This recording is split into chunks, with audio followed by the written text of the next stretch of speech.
Okay, so today we are going to discuss the hypotension in pregnant ladies 34 weeks pregnant undergoing open cholecystectomy for necrotizing cholecystitis. BP is decreasing, heart rate is decreasing, reverse standard blood position, combined GA and epidural.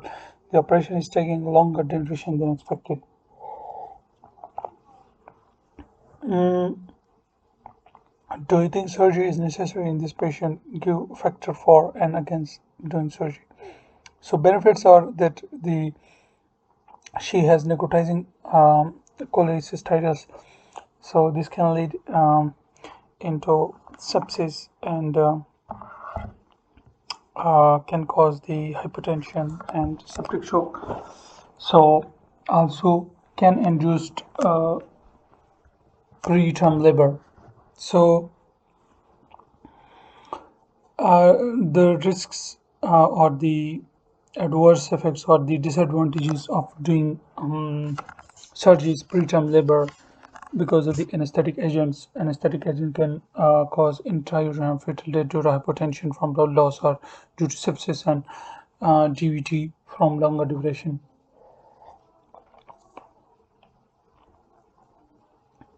Why patient have bradycardia? So high epidural blocking the cardio accelerator fibers, sympathetic fibers T1 to T5, unopposed paralysis with a sympathetic action of the vagus nerve.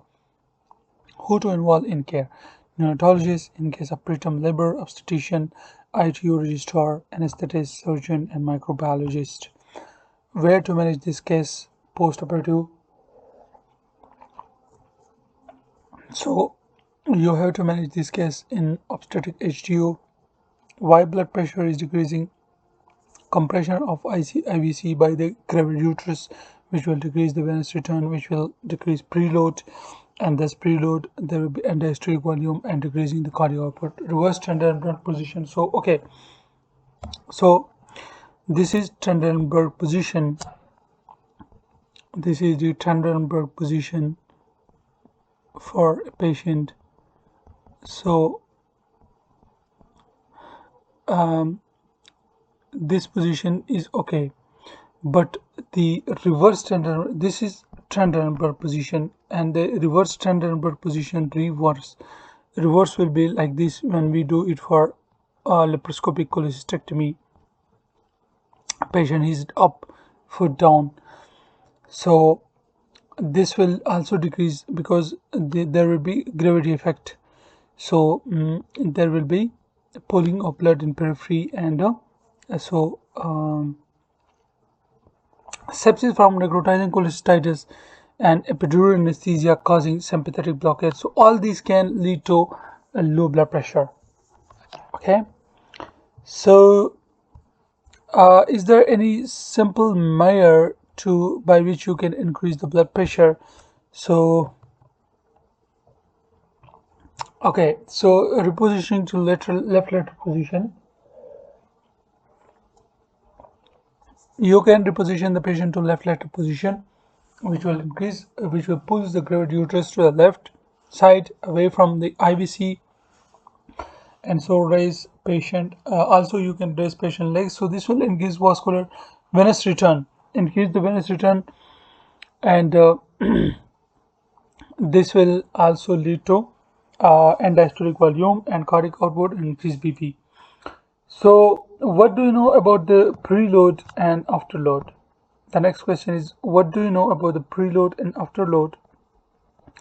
So the preload is the degree to which the myocardium is stretched before it contracts, and the afterload is the resistance against which the blood is to be expelled, or against which the left ventricle contracts. What are the factors governing preload? So increased venous return, increase the preload, decrease compliance, also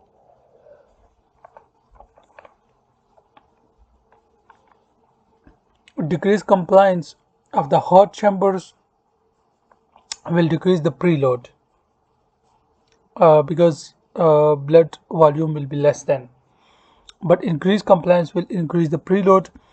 Atrial contractility, increased aortic pressure will decrease, and decreased heart rate. Decreased heart rate will decrease the preload because there will be no time for the ventricle filling.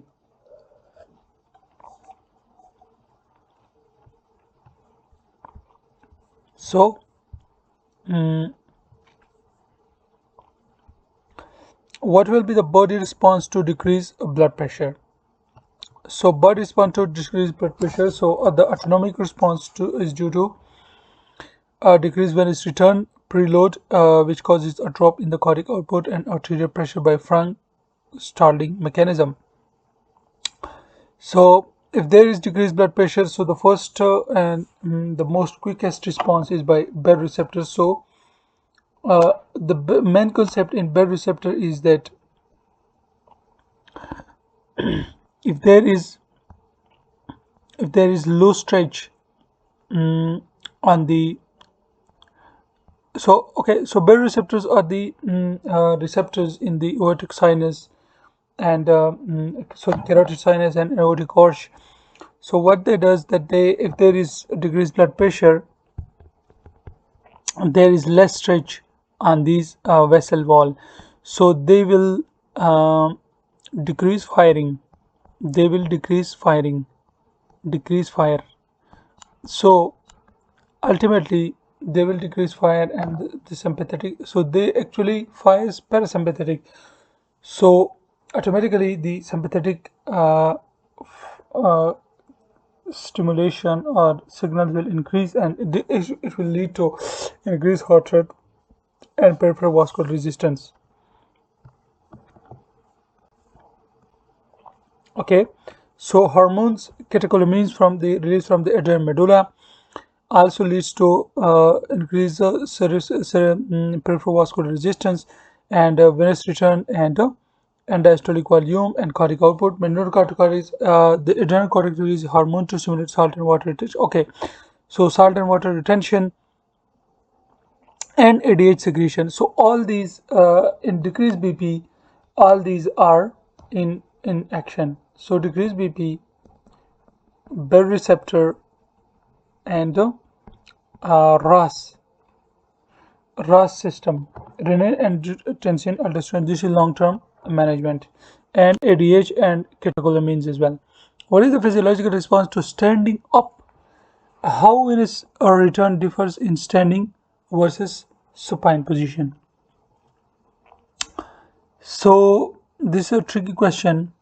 We can discuss it, but first, okay. So what is the physiological response to standing up?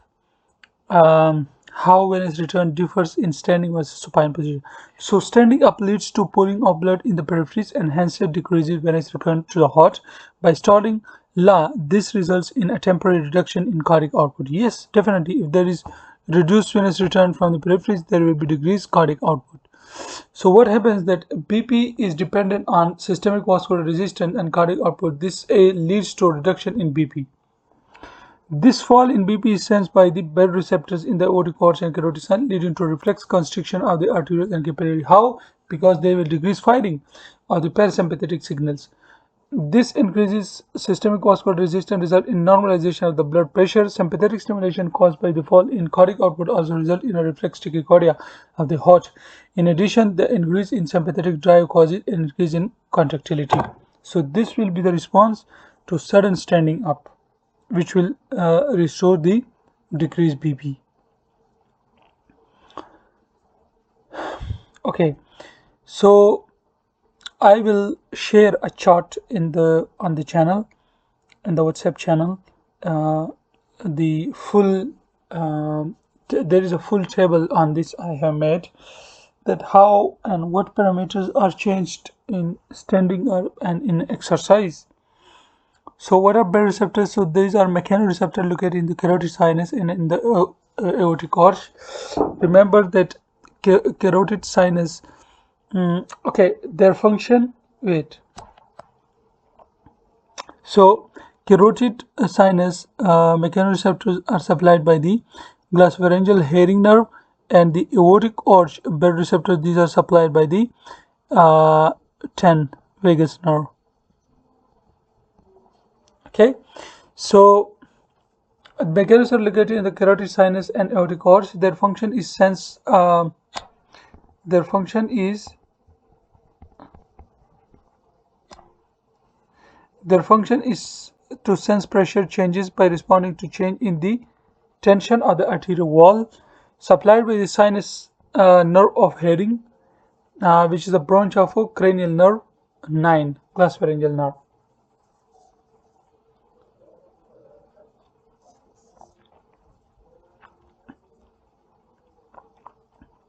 So basically what happens that mechanoreceptors, so they respond to tension, as I have explained earlier. Is the main. So what are the factors affecting venous return? So muscle contraction of the limb muscle, walking, running, swimming promotes venous return by the muscle pump mechanism. Decreased venous compliance, sympathetic activation of the veins decreases venous compliance. So when there is sympathetic activation, there will be constriction of the vessels, so the compliance will be decreased. Increased central venous pressure and promotes venous return indirectly by augmenting cardiac output through Frank stalling mechanism, which increases the total blood flow through the circulatory system. Respiratory activity during inspiration, the venous return increases. Yes, during inspiration, the thoracic cavity expands and there is negative pressure, so venous return or the cardiac output increases because of a decrease in right arterial pressure. Vena cava compression, an increase in the resistance of the vena cava, as occurs when the thoracic vena cava becomes compressed during a valsalva maneuver during late pregnancy, decrease the return, and so it will decrease the cardiac output and can lead to decreased BP as well. Gravity decreased venous return, and standing of venous return is decreased because of the gravity effect. So this was all about the okay, so these are the factors again diagrammatically shown.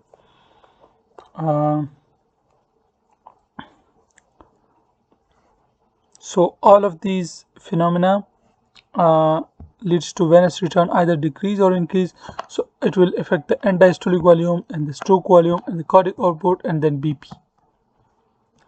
Okay, so prevention of DVT in this patient. So non-pharmacological adequate hydration by IV fluids. Do not let the patient dehydrate. Intermittent pneumatic compression devices, TEDs, thromboembolic deterrent stockings, pneumatic bedding, and shortening the time of surgery is possible. Early embolization. Pharmacological post-operative coagulation, anticoagulants. What is the mechanism of DVT stocking? So they improve venous return, they compress the vessels, the limbs, and decrease the cross section of the limb, thus decrease the amount of blood stasis. What can be done to improve the preload of this patient? So position of the patient, right or left lateral, so it drags away the uterus from the vena cava. Fluids and inotropes and vasopressor agents. What are the physiological actions of inotropes? So adrenergic, they, for example, adrenaline or adrenaline isoprenolone increases the systemic vascular. They act on alpha 1 in the vessels, they cause vasoconstriction, so they cause venous return, and heart rate, stroke volume, results in cardiac output increase to leads to increased systolic blood pressure. Dopaminergic with some adrenergic activity. So dopamine, dobutamine, dopexamine increases the heart rate, stroke volume, and resulting cardiac output and contractility, leads to increased blood pressure, but depending on dose decrease the SVR, systemic vascular resistance, to produce vasodilation. So this was all about the